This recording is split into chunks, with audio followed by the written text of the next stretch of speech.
नमस्कार, AB news खबरको दैनिक अनि पृथक प्रस्तुति एबी न्यूज एट देशमा आजमा स्वागत छ। साना खबर या ठूला खबर जसले समाजलाई सकारात्मक दिशातर्फ डोर्याउँछ या त्यस्ता खबर जसले सम्बन्धित पक्षलाई सचेत बन्न खबरदारी गर्छ। खबर हरपल अनि निरन्तर देशैभर भएका खबरदाताहरूको सामूहिक प्रस्तुति एबी न्यूज एट देशमा आजलाई आउनुहोस्, सुरु गरौँ।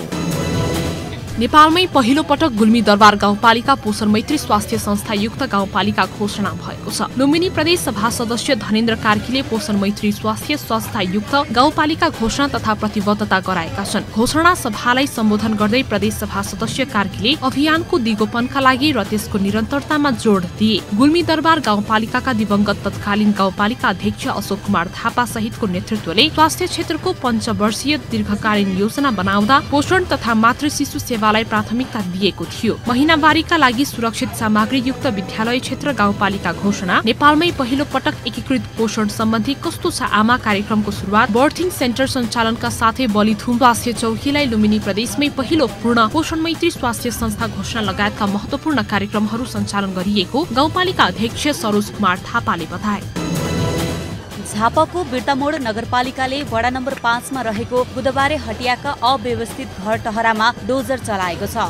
बुधबारे हटिया बजार क्षेत्रमा वर्षौंदेखि अव्यवस्थित रूपमा रहेको घर टहरा नगरपालिकाले सोमबार जेसीबी लगाएर भत्काएको हो। सार्वजनिक सम्पत्तिको अतिक्रमण गरेर व्यापार व्यवसाय सञ्चालन गरेपछि नगरपालिकाको स्वामित्वभित्र रहेको जग्गा खाली गराउन डोजर चलाएको हो। बहुद्देशीय व्यावसायिक भवन बनाउनका लागि उक्त स्थान खाली गरेको नगरपालिकाले जनाएको छ। नगरपालिकाले भने 35 दिने सूचना जारी गरी पसल तथा टहरा खाली गराउन निर्देशन दिएको थियो, तर व्यवसायीले अटेर गरेपछि नगरले डोजर चलाएको हो। उक्त स्थानमा कपडा, जुत्ता चप्पल, कस्मेटिक तथा पेय पदार्थका होटल थिए। व्यापारीले विकल्प बिना टहरा भत्काउन नदिने भन्दै केही बेर जेसीबीलाई रोक्ने प्रयास गरेका थिए। उक्त क्रममा व्यापारी र स्थानीयले ढुङ्गा प्रहार गर्दा एउटा जेसीबीको सिसाहरू फुटेको छ। टहरा भत्काउन नगरपालिकाले 10 वटा जेसीबी प्रयोग गरेको थियो। सप्तरी उद्योग वाणिज्य संघ राजविराजका अध्यक्ष लालु अग्रवालले स्थानीय प्रहरी प्रशासनको समक्षमा सप्तरीमा तस्करी मौलाएको बताएका छन्। राजविराजमा पत्रकार सम्मेलन गरेर अध्यक्ष अग्रवालले सप्तरीका प्रमुख जिल्ला अधिकारी भूपेन्द्र थापा र प्रहरी प्रमुख एसपी नरेन्द्र कार्कीलाई तस्करी नियन्त्रणका लागि पटक पटक ज्ञापन पत्र दिए पनि कुनै सुनवाई नभएको आरोप लगाएका छन्। अध्यक्ष अग्रवालले खुला सीमानाका कारण बढ्दो तस्करीले स्थानीय व्यापारीहरू बिचल्लीमा परेको बताउँदै भारतबाट सप्तरीको कुनौली, हनुमाननगर, बोदे वर्षाइन, बेलवी, पातो, गोबरगाडा, सोबरनपट्टिबाट दैनिक लाखौं को खाद्यान्न, लत्ता कपडा, निर्माण सामग्री तस्करी भइरहेको बताए। उनले भने नेपाल तर्फबाट दैनिक ठूलो मात्रामा मदिरा, मटर, मरिच, स्याउ, सुपारी र सुन तस्करी भइरहेका छन्। उक्त पत्रकार सम्मेलनमा बोल्दै उद्योग वाणिज्य महासंघका केन्द्रीय सदस्य अरुण प्रधानले कृषि क्षेत्रलाई व्यवसायीकरण नबनाउन्जेल मुलुकको अर्थतन्त्र नसुध्रने बताए।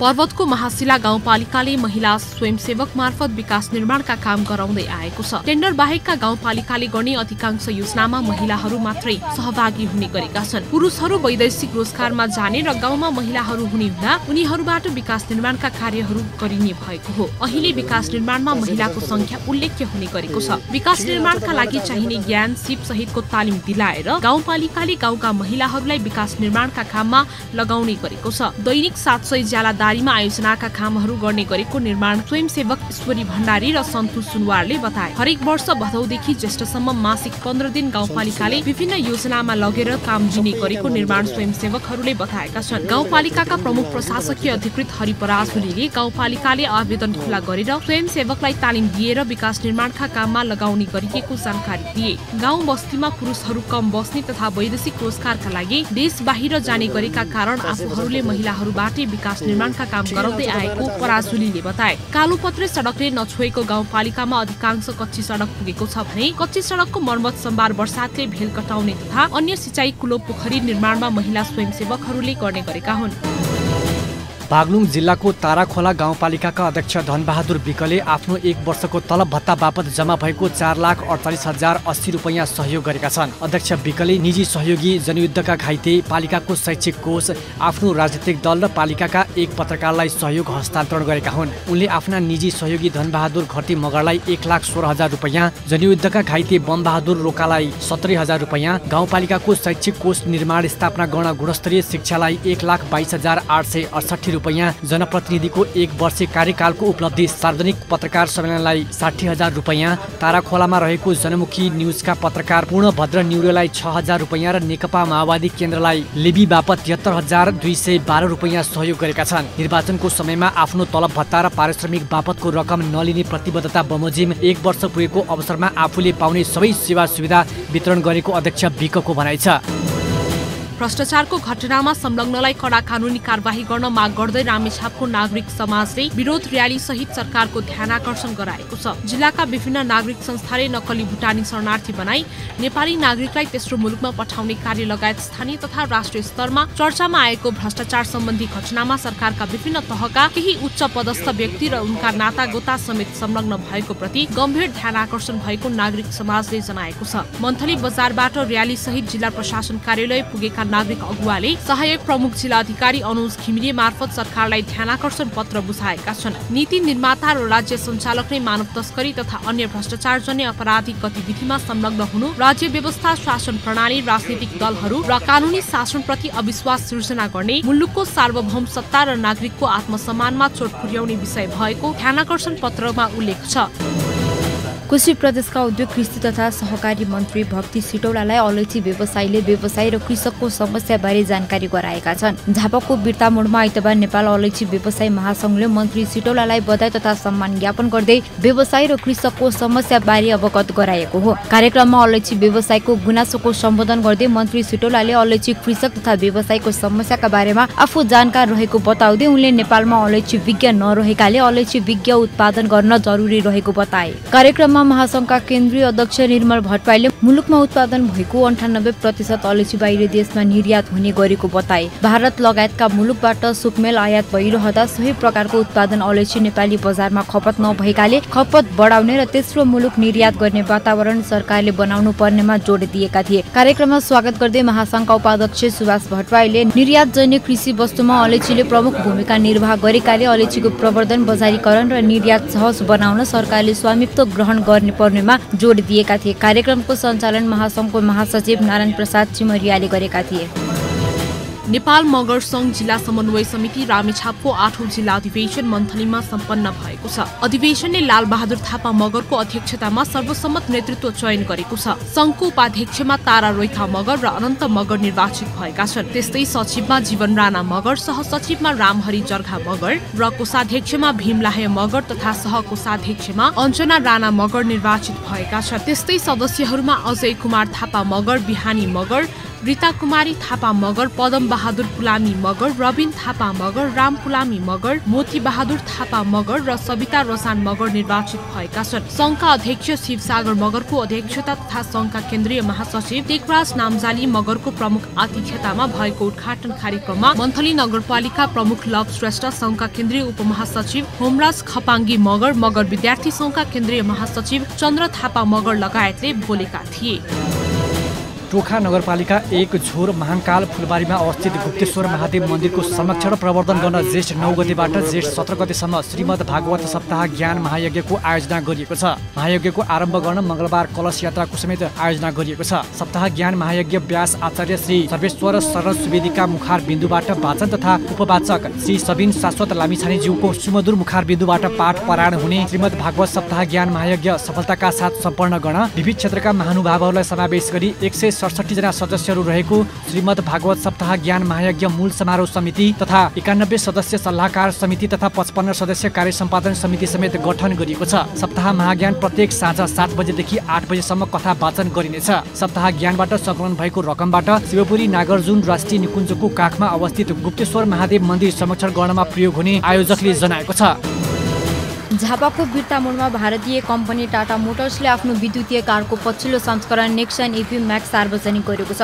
बिर्तामोड स्थित अलस्का अटोमोबाइल्स प्रालीमा आयोजित कार्यक्रमका बीच पछिल्लो संस्करण नेक्सन इभी म्याक्स सार्वजनिक गरिएको हो। संविधान सभा सदस्य सुधीर कुमार शिवाकोटी, कोशी प्रदेश सभा सदस्य उद्धव थापा, अलस्का अटोमोबाइल्स प्रालीका सञ्चालक प्रकाश शिवाकोटी, शिवप्रतिका सावनजङ सिजापति, टाटा कम्पनीका प्रसन्न गङ्गानाथन लगायतले संयुक्त रूपमा सो गाडीको सार्वजनिक गरेका हुन्। टाटा मोटर्सका लागि नेपालको आधिकारिक विक्रेता शिवप्रति ट्रेडिङले नेक्सन इभी म्याक्स सार्वजनिक गरेको हो। कम्पनीले नेपालमा नेक्सन इभी म्याक्स 46,49,000 रुपैयाँ सुरुवाती मूल्यमा उपलब्ध गराउने बताएको छ।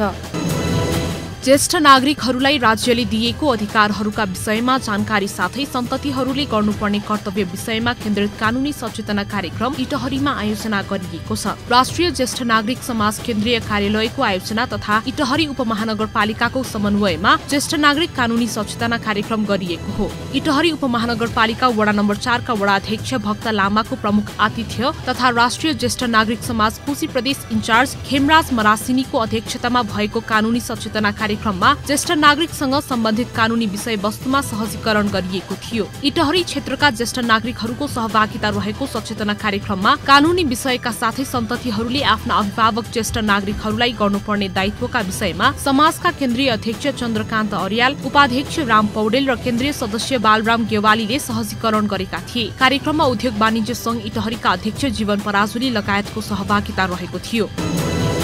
बिर्तामोड साना सहरी खानेपानी तथा सरसफाई उपभोक्ता संस्थाको आसन्न निर्वाचनको लागि लोकतान्त्रिक राष्ट्रवादी समूहले उम्मेद्वार घोषणा गरेको छ। आइतबार बिर्तामोडमा उम्मेद्वारी घोषणा सभाको आयोजना गर्दै मेघराज वास्तोलालाई अध्यक्ष पदको उम्मेद्वार खडा गर्दै सो समूहले आफ्नो उम्मेद्वारी सार्वजनिक गरेको हो। आगामी जेठ 15 गते बिर्तामोड साना सहरी खानेपानी तथा सरसफाई उपभोक्ता संस्थाको निर्वाचन हुँदैछ। लोकतान्त्रिक समाजवादी समूहका तर्फबाट उपाध्यक्षमा शैलेन्द्र सिटौला, सचिवमा पारस मैनाली र कोषाध्यक्षमा शारदा रिजाल उम्मेद्वार रहेका छन्। त्यस्तै सदस्यमा आनन्द गुरुङ, बालादेवी खरेल, माया प्रधान खड्की र कमला अग्रवाल रहेका छन्। नेपाली कांग्रेस बिर्तामोड नगर सभापति भोजराज सिटौलाको अध्यक्षतामा आयोजित कार्यक्रममा उम्मेद्वारको घोषणा नेपाली कांग्रेस झापाका कोषाध्यक्ष जलकुमार गुरुङले गरेका थिए। राप्रपाका नेता शङ्कर रिजालले स्वागत गरेको कार्यक्रममा संविधान सभा सदस्य सुधीर कुमार शिवाकोटी, नेपाली कांग्रेस झापाका सभापति देवकुमार थेले, राप्रपाका जिल्ला अध्यक्ष केशव ओझाले शुभकामना मन्तव्य राखेका थिए। कार्यक्रमको सञ्चालन नेपाली कांग्रेस झापाका सचिव कृष्ण हुमगाईले गरेका थिए। भेटरनरी अस्पताल तथा पशु विज्ञ केन्द्र गुल्मीले स्थानीय तहसँग योजना तर्जुमा तथा प्रगति समीक्षा गरेको छ। कार्यक्रममा केन्द्रका प्रमुख डाक्टर भरत काफ्लेले कार्यालयले 1 वर्षको अवधिमा सम्पादन गरेका कामको बारेमा जानकारी गराएका थिए। कार्यालयले अहिलेसम्म 44.91% बजेट खर्च गरेको छ। कार्यक्रममा पशु स्वास्थ्य उपचार तथा रोग निदान, कृत्रिम गर्भधान तथा उपचार सेवा, खोप तथा प्रयोगशाला सेवा, पशु फर्म, याचुरी, डेरी तथा मासु पसलहरूको विवरण प्रस्तुत गरिएको थियो। त्यसैगरी कार्यालय प्रमुख काफ्लेले पशुहरूको रगत परीक्षण, बासोपन पहिचानको लागि भिडियो एक्सरे सेवा, कुकुर बन्ध्याकरण, 1400 कुकुरलाई रेबिज खोप, घर घरमा बाछोपन निवारण अन्तर्गत शिविर तथा औषधि वितरण गरिएको जानकारी दिएका थिए। कार्यक्रममा पछिल्लो समयमा पशु चौपायामा देखिएको लम्पी स्किन रोगको बारेमा समेत छलफल गरिएको थियो। उक्त रोग अहिले जिल्लाको सबै पालिकामा फैलिँदा नियन्त्रण बाहिर रहेको बताइएको थियो। कार्यक्रममा स्थानीय तहका प्रमुख तथा उपप्रमुखहरूले सुझाव तथा जिज्ञासा राखेका थिए।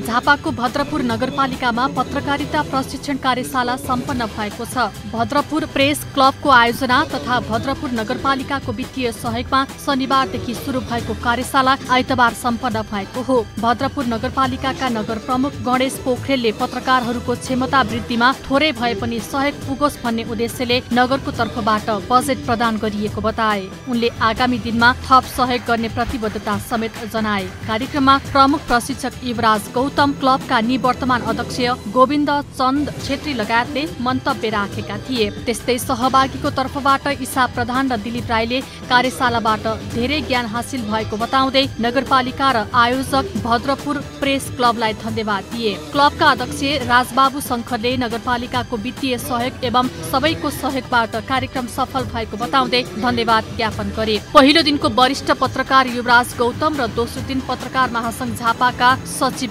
डीकेश लामाले प्रशिक्षण दिएका थिए। समापन कार्यक्रमको सञ्चालन महासचिव दिल्ली रमण नेपाल र अग्रज पत्रकार गोपाल गिरीले गरेका थिए। बडी ग्यारेज बिर्तामोडको आयोजनामा हुने कोशी प्रदेश स्तरीय दोस्रो mister Kanchenjunga body building championship प्रतियोगिताको मिति सरेको छ। झापाको बिर्तामोडमा आइतबार पत्रकार भेटघाट मार्फत आयोजकले प्रतियोगिताको मिति सरेको जानकारी दिएको हो। बडी ग्यारेजका अध्यक्ष अर्जुन कुमार मैनालीले जेठ 12 र 13 गते हुने भनिएको प्रतियोगिता कारणवश जेठ 25 र 26 गते हुने जानकारी दिए। उनका अनुसार 25 गते छनौट चरण र 26 गते फाइनल राउन्डको प्रतियोगिता हुनेछ। प्रतियोगिताका लागि धेरै खेलाडीले तयारी गरिरहेको र मितिबारे अन्युअल सृजना भएको अवस्थामा प्रतियोगिताको मिति सरेको र प्रतियोगिता नयाँ तालिका अनुसार हुने आयोजक समितिका संयोजक तथा बडी ग्यारेज बिर्तामोडका सञ्चालक राम दाहालले जानकारी दिए। प्रतियोगितामा प्रवेशका लागि यसपटक टोकन र पास सिस्टम लागू गरिने आइएफबिबिएफका केन्द्रीय सदस्य दिपेन चौधरीले बताए। रङ्गेली नगरपालिका 7 स्थित मुख्य बजारमा रहेको माउन्ट मकालु इङ्ग्लिस बोर्डिङ स्कुलले कक्षा 12 का विद्यार्थीहरूलाई बिदाई गरेको छ। विद्यालय प्राङ्गणमा एक कार्यक्रमको आयोजना गर्दै कलेजमा अध्ययनरत 48 जनालाई बिदाई गरेको हो। विद्यालयले विद्यार्थीहरूलाई मायाको छिनो प्रदान गर्नुका साथै विद्यार्थीहरूलाई शुभकामना दिँदै कलेजले बिदाई गरेको हो। कार्यक्रममा विद्यालयका प्रिन्सिपल भक्तराज सुब्बा, संयोजक फारूक रिजवी, शिक्षक भगत राम राजवंशी, दिलीराम राजवंशी, रामराज राजवंशी, पप्पुकान्त मिश्रा, निर्मल मिश्र, उमेश पण्डित लगायत शिक्षकहरूको उपस्थिति रहेको थियो। राष्ट्रिय परीक्षा बोर्डद्वारा आयोजित कार्यक्रममा कक्षा 12 को परीक्षाको सफलताको शुभकामनाका साथै उज्जवल भविष्यको कामना समेत गरेका छन्। कार्यक्रममा सहभागीहरूलाई विद्यार्थीहरूले विभिन्न गीतहरूमा तथा नृत्य गरेर मनोरञ्जन समेत गराएका थिए। नेपाल प्रेस युनियन जिल्ला शाखा तनहुको 8औं अधिवेशन सम्पन्न भएको छ। अधिवेशनको उद्घाटन गण्डकी प्रदेशका आर्थिक मामिला मन्त्री जित प्रकाश आलेले गरेका हुन्। मन्त्री आलेले पत्रकारले कसैको प्रभाव र दबावमा नपरी निष्पक्ष पत्रकारिता गर्न सक्नुपर्ने बताए। यसैगरी गण्डकी प्रदेशका सांसद अशोक कुमार श्रेष्ठले पत्रकार स्वतन्त्र, निष्पक्ष, निर्भीक भएर अगाडि बढ्न जरुरी भएको बताए। कसैको आश्वासन बारेका भरमा पत्रकारिता जगतमा लाग्न नहुने बताए। प्रजातान्त्रिक विचार समाजका अध्यक्ष एवं वरिष्ठ पत्रकार कुलचन्द्र वाग्लेले मुलुकका निमुखा र बौद्धिक व्यक्तित्वहरूका लागि पत्रकार आस्था र निष्ठाको प्रतीक मानिएको बताउँदै परोपकारी गुडी भई आफ्नो व्यक्तिगत स्वार्थभन्दा माथि उठेर पेशागत हक हित र अधिकारका लागि लाग्न निर्देशन दिए। अधिवेशनले शेख हनिफ गोरामियालाई सर्वसहमत प्रेस युनियनको अध्यक्षको पदमा निर्वाचित गरेको छ। यशोदा निरौला स्मृति प्रतिष्ठान बिर्तामोड 5 झापाले अपाङ्गता भएका व्यक्तिहरूलाई व्हीलचेयर वितरण गरेको छ। आइतबार बिर्तामोड स्थित पाथीभरा टोलमा रहेका ज्येष्ठ नागरिक सभा हलमा यशोदा निरौलाको 8औं स्मृति दिवसको अवसर पारेर प्रतिष्ठानले अपाङ्गता भएका 10 जना व्यक्तिहरूलाई व्हीलचेयर वितरण गरेको हो। कार्यक्रमका प्रमुख अतिथि अर्जुनधारा नगरपालिकाका नगर प्रमुख बलदेव सिंह गोमदेम तामाङ र प्रतिष्ठानका वयोवृद्ध तथा संरक्षक प्रेम प्रसाद निरौलाले संयुक्त रूपमा व्हीलचेयर वितरण गरेका हुन्। प्रतिष्ठानले 15 लाख रुपैयाँको अक्षयको स्थापना गरी त्यसको ब्याजबाट प्राप्त रकमले प्रत्येक वर्ष असहाय विपन्न नागरिकलाई सहयोग गर्दै आइरहेको प्रतिष्ठानका सचिव तथा स्वर्गीय यशोदा निरौलाका श्रीमान रमेश निरौलाले जानकारी दिए। प्रतिष्ठानका अध्यक्ष नन्दी केशर निरौलाको अध्यक्षतामा भएको कार्यक्रममा प्रमुख अतिथि तामाङ, सञ्चारकर्मी कुमार भट्टराई, महिला उद्यमी संघ झापाकी अध्यक्ष सुषमा भण्डारी पौडेल, ज्येष्ठ नागरिक सभाहाल निर्माण उपभोक्ता समितिका संयोजक नारायण प्रसाद चिमरिया, पाथीभरा टोल सुधार संस्थाका अध्यक्ष तेज प्रसाद शिवाकोटी, पाथीभरा टोल सुधार संस्थाका ज्येष्ठ नागरिक समूहका अध्यक्ष भवानी प्रसाद चिमरिया लगायतले शुभकामना राखेका थिए। सृजनशील दिदीबहिनी समूहका कुल 108 विवाहित महिलाहरूलाई स्वास्थ्यसँग सम्बन्धित एक दिने तालिम प्रदान गरिएको छ। कार्यक्रममा बोल्दै व्यासतारकी जनप्रतिनिधि गौकुमारी न्युपानेले हरेक महिला दिदीबहिनीहरूलाई घरभित्रको चुल्हो चौकोमा मात्रै सीमित नराखी समाज र राष्ट्रका विभिन्न तह र तबकामा अग्रणी भूमिका निर्वाह गराउन अवसर दिन जरुरी भएको बताइन्। यसैगरी व्यासनगर स्वास्थ्य शाखाकी निरीक्षक लक्ष्मी गुरुङले प्रशिक्षण दिने क्रममा बोल्दै मानिसले स्वास्थ्य रहन उनको आहार विहारमा निर्भर हुने बताइन्। कार्यक्रममा दिदीबहिनी समूहकी सल्लाहकार नारायणी अधिकारी, समूहकी संस्थापक बतीमाया वाग्ले, वडा सदस्य सरोज भण्डारी, वडा सचिव दुर्गा पौडेल, समूहकी निवर्तमान अध्यक्ष सीता शर्मा लगायतका वक्ताहरूले पोषणयुक्त खाना र सरसफाइका विषयमा आफ्नो धारणा राखेका थिए। कार्यक्रम सृजनशील दिदीबहिनी समूहकी अध्यक्ष भगवती न्युपानेको सभापतित्वमा सम्पन्न भएको उक्त कार्यक्रमको सञ्चालन सचिव मन्जु रेग्मी न्युपानेले गरेकी थिइन्। देशकै खबर अनि खबरभित्रको खबर खोज्ने हाम्रा संवाददाताहरूको सामूहिक प्रस्तुति एभिन्यूज एट देशमा आजमा हामी त्यस्ता खबरलाई स्थान दिन्छौँ जुन खबर ओजेलमा परेको छ र बन्न सक्छ खबर। एभिन्यूज एट देशमा आजलाई यति नै। भोलि फेरि देशैभरका खबरका साथ उपस्थित हुने नै छौँ। खबरभित्रको खबरका लागि हेर्दै रहनुहोला एभिन्यूज खबर। नमस्कार।